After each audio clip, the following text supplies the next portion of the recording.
At 94, Clint Eastwood is finally breaking his silence. At 94, Clint Eastwood is finally breaking his silence about one of Hollywood's most iconic and mysterious friendships, his bond with Gene Hackman. After decades of keeping things under wraps, Clint's revealing words will leave you speechless. What has he been hiding? From untold stories on set to the real reason they drifted apart. Get ready for a revelation that might just shock you. First meeting on the Beguiled. Clint Eastwood and Gene Hackman's paths first crossed in 1971 during the making of The Beguiled, a Southern Gothic drama set during the Civil War. This was the first time they would work together on screen, but the tension between them began long before the cameras even started rolling. Eastwood portrayed in the film John McBurney, a Union soldier injured and taken in by a group of Southern women at a boarding school. Though their roles didn't share much screen time, Hackman had a lesser part as a soldier as well. Still, behind the scenes, things were already becoming convoluted. Eastwood and Hackman were well known for their strong will and personal opinions regarding performance. Former TV cowboy Eastwood performed the tough guy with little words, using his experience, often depending on his tough appearance and stoic attitude to portray feeling. He appreciated keeping things straightforward. Conversely, Hackman was well known for giving his parts great intensity and emotional charge. He loved delving deeply into the psychology of his characters, and frequently layered and complex his presentations. The two actors experienced some conflict over these variations in performing methods. Eastwood, used to doing things his way, didn't always get Hackman's more deliberate and sophisticated acting style. Then, Hackman thought Eastwood's style was too basic and underdeveloped, though they had a difficult beginning. Clint Eastwood and Gene Hackman both fought hard to ascend Hollywood. Growing up in California, Eastwood traveled a lot with his family. He was interested in music as a teen and then started acting. He didn't start drawing attention, though, until he landed the part of Rowdy Yates on Rawhide. Years of performing the gruff, subdued cowboy provided him a strong basis in acting. Conversely, Gene Hackman hailed from a modest background. Born in San Bernardino, California, was raised in a dysfunctional house. Eastwood's path to glory began later than Hackman's. Before choosing acting, he worked odd jobs including clerk and messenger for years. After training at the famous Pasadena Playhouse, Hackman finally earned little roles in movies. His major break came when he was cast in The French Connection, a film that virtually overnight made him a star. He became well known for portraying characters with great depth, since his realistic, gritty approach was appropriate for demanding roles. Eastwood was the quiet sort always. He needed little to convey his point of view. His major break in Rawhide had shown him that a competent actor does not have to oversell a part. Like the well-known Dirty Harry, his characters were renowned for their grim, gruff, emotionally detached attitude. This was Clint's approach. Keep it quiet, keep it cool, and let the action speak for itself. By contrast, Hackman was the exact reverse. Creating people with great depth was where Hackman excelled. He thought of every moment and into the psychology of the person he was portraying, often the person who would delve deeply into the emotional aspect of a performance. He ensured that every movement, every phrase sprang from a real feeling. This means he wasn't always the silent, gloomy sort Eastwood was. Hackman was really loud, forceful, and emotional instead. Their dynamic onset suffered from this conflict in style. Often using a more subdued style, Eastwood would follow the script and let the images speak for themselves, but Hackman would advocate additional emotional depth, questioning the motivations of the characters and giving the part more personal vitality. Their differing approaches occasionally caused some conflict during the Beguiled filming. Their working relationship revealed this conflict since it was difficult for them to establish common ground, making the Beguiled involve two strong personalities butting heads as much as it did filming a movie. Eastwood, who was just starting to establish his reputation as a Hollywood leading man, and Hackman, who was still adjusting to the business, did not always see eye to eye. Although their different acting styles caused some arguments, it also signaled the start of a long-term and fascinating Hollywood romance. Though they disagreed, Eastwood and Hackman valued one another's skills. Though they didn't always agree, they couldn't deny each other's capacity to add something unique to their professions. They were both known for their commitment to their trade, though it wasn't easy. Working on the Beguiled gave them an opportunity to improve in their trade and learn from one another. But while their on-screen rivalry and differing acting styles defined their early encounters, their careers would soon take very different paths, shaped by their personal ambitions and approaches to fame. Handling fame and personal lives, Eastwood's and Hackman's careers began to veer apart as they soared. Eastwood was not only driven in acting now, he aimed to oversee the movies he worked on more personally. He started directing and producing movies in the late 1970s. He first directed Play Misty for Me, soon following Dirty Harry. This signaled the start of Eastwood's journey from merely a leading actor to a revered director. Eastwood kept expanding in the business, assuming tasks that tested him. But he also began supervising some of his own initiatives. Eastwood was more than simply an actor by the 1980s. He was a director, creating films including Gran Torino, The Outlaw, Josie Wales, and Unforgiven. These movies let him work with more complicated character and larger ideas, and demonstrated his behind-the-scenes ability. Eastwood would go on to direct and create scores of movies, garnering praise from critics for his work. Having won Academy Awards for movies like $1 Million Baby and Unforgiven, he was no more simply the rugged cop or cowboy. He was among Hollywood's most revered directors. Hackman stayed concentrated on acting while Eastwood was spreading out into directing. He kept playing parts in big movies as The Conversation and Hoosiers, which brought him more nominations and accolades. Playing a wide spectrum of personalities from the harsh, cynical officer to the emotional coach, Hackman was glad to be front of camera. Eastwood and Hackman managed glory in rather different ways as their careers shot forward. Eastwood was a private person, always. He kept his personal life off the public view and avoided the Hollywood spotlight. This could have been one of the factors allowing him to maintain a career for such a lengthy period. Eastwood was not one to play the fame game. He preferred low-key settings. He would like to concentrate on his family life and let his career to speak for itself. Conversely, Hackman did not hesitate to take front stage, but he did not get caught and snared in it either. Unlike Eastwood, he was noted for being a little more lively and vocal. Though he never let his love of performing take front stage, Hackman appreciated the notoriety and accompanying benefits, always choosing jobs that intrigued him rather than following the huge payday. He kept grounded and concentrated on his trade. While Eastwood was getting attention for his films and later for his directing, Hackman was becoming more and more respected for his ability to play complex, multi-dimensional characters. Hackman had a bit of an underdog feel to him compared to Eastwood's movie star status. They handled the fame differently, but both enjoyed long, successful careers. Clashing personalities, Clint Eastwood and Gene Hackman were both huge stars in Hollywood. But when it came to working together, things weren't always smooth sailing. Even though they had mutual respect for each other as actors, their professional relationship was marked by moments of tension and a clash of personalities. The film Unforgiven is one of their most famous collaborations, but behind the scenes, there were plenty of moments that revealed the true complexity of their bond. Unforgiven was a huge film that brought Clint Eastwood into the director's chair once again. Eastwood, who was already an established actor and filmmaker, decided to tackle a Western, but with a twist. This wasn't just a typical cowboy movie. It was a gritty, dark, and realistic take on the Wild West. Eastwood not only starred in the film, but also directed it. The story was about a retired outlaw, William Money, played by Eastwood, who is called back into action to take on a dangerous mission. Gene Hackman played the corrupt sheriff Little Bill Daggett, a character who embodies both authority and cruelty. As you can imagine, this movie was full of heavy, serious performances.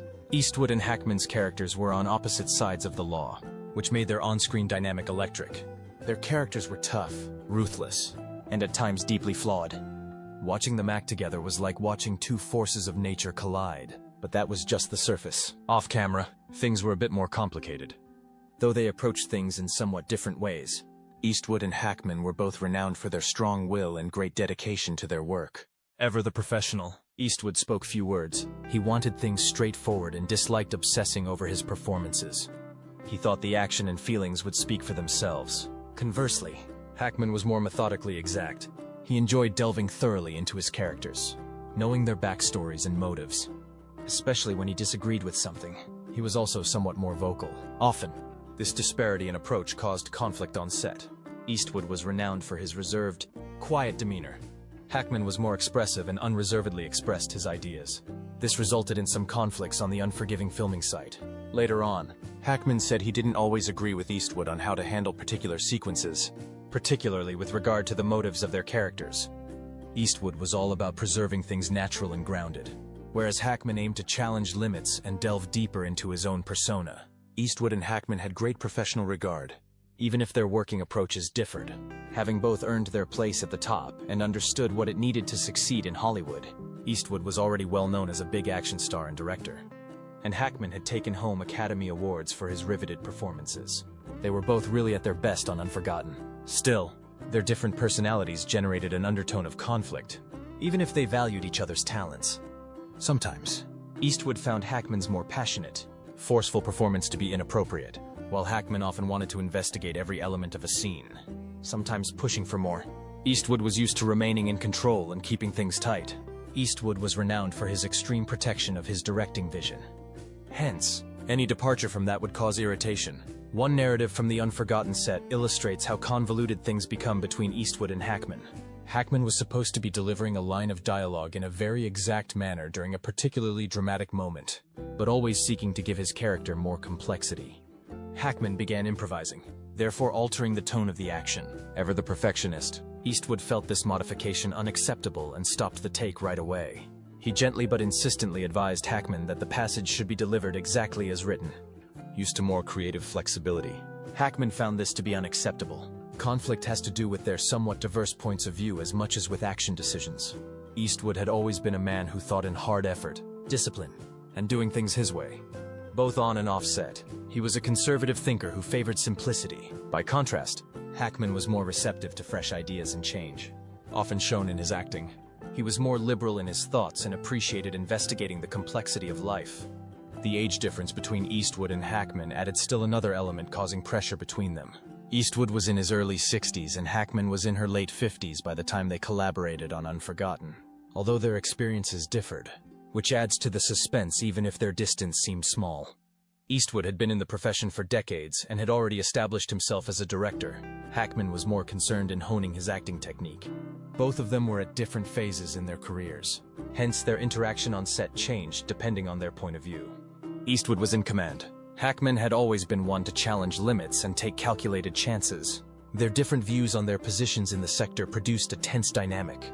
Sometimes Eastwood's cool-headed, understated style ran against Hackman's emotional intensity, testing their professional respect. With two powerhouse actors unwilling to back down, the tension between them was inevitable. But would it push them to greater heights or drive them further apart? The years of silence and growing distance after decades of working together and separately in Hollywood.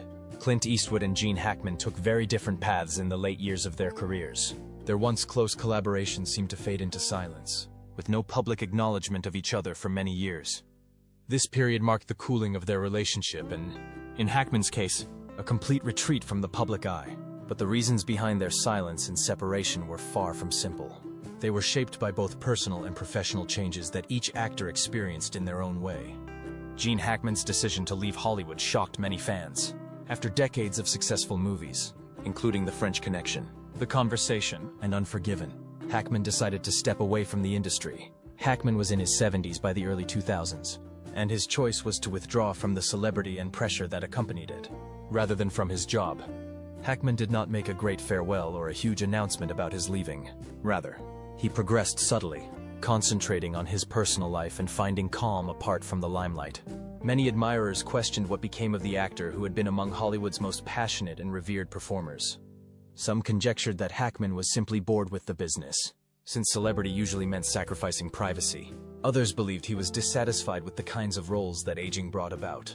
Either way, Hackman left Hollywood in an enigmatic manner that created a vacuum in the business. Hollywood seemed to lose one of its most interesting and erratic stars when Hackman vanished. Clint Eastwood's career kept flying as Hackman disappeared from public view.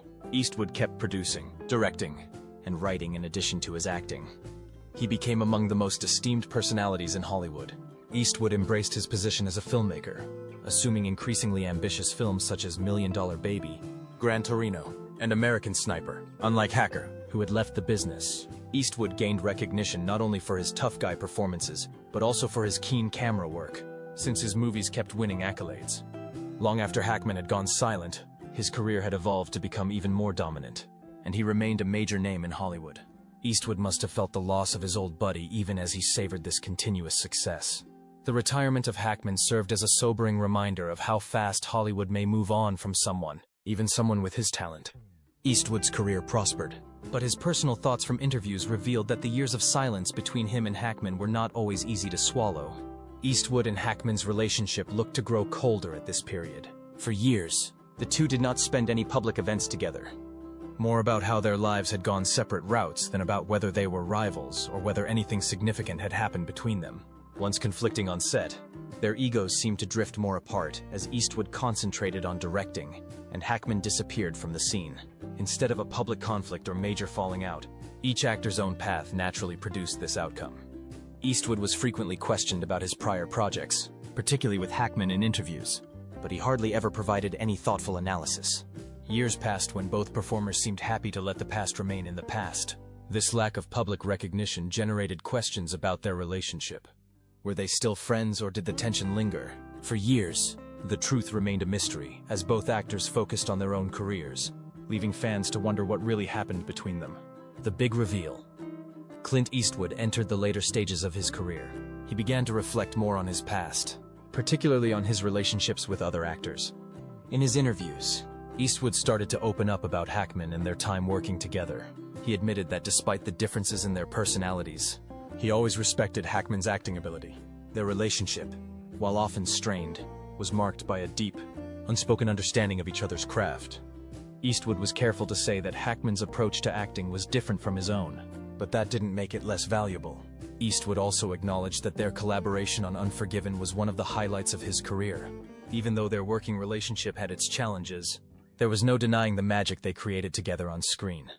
Eastwood discussed how Hackman gave his part as the villain, Little Bill someone else. Eastwood realized that Hackman's dedication to his character improved the movie, and his portrayal was rich and sophisticated. Looking back, Eastwood seemed to understand that Hackman had been a vital component of some of the most pivotal events in his career. Not only a co-worker, Eastwood also talked about his regrets, too. After they stopped working together, he wished he had tried harder to keep in touch with Hackman. The years of quiet between them let Eastwood realize that, despite their professional respect, they hadn't really spent time together as friends. He voiced some irritation at their various paths and questioned whether things may have been different if they had worked more to preserve their relationship. Eastwood also considered his own legacy in his comments after Hackman left Hollywood. The fact that Hackman withdrew from the limelight served as a sobering reminder that, no matter how successful you are, popularity and accolades are not assured to last always. Eastwood's protracted career was evidence of his capacity for adaptation and reinventions, but the peaceful death of Hackman served as a sobering warning that no one would have the same destiny. Though it left a hole in Hollywood, Eastwood seemed to value Hackman's choice to go on his own terms. Hollywood suffered a great void when Gene Hackman retired, not only because of his acting ability, but also his distinctive approach to roles, which makes his absence much regretted. Even if each character was morally complicated or even wicked, Hackman had a way of making everyone feel real, never one to shy away from the demanding roles. He was one of the most revered performers of his day because of his depth and realism. Hackman's absence just emphasized how unique Eastwood's performances had been while his career kept flourishing. Though many missed his performances, Hackman's retirement seemed to be a reflection of his wish to live life outside of the Hollywood limelight. And it was commendable that he chose to distance himself when he was still at the height of performance. As Clint Eastwood opens up about his longtime friend and co-star Gene Hackman, it's clear their bond is something truly special. For more incredible stories like this, don't forget to like, subscribe, and hit the bell for updates.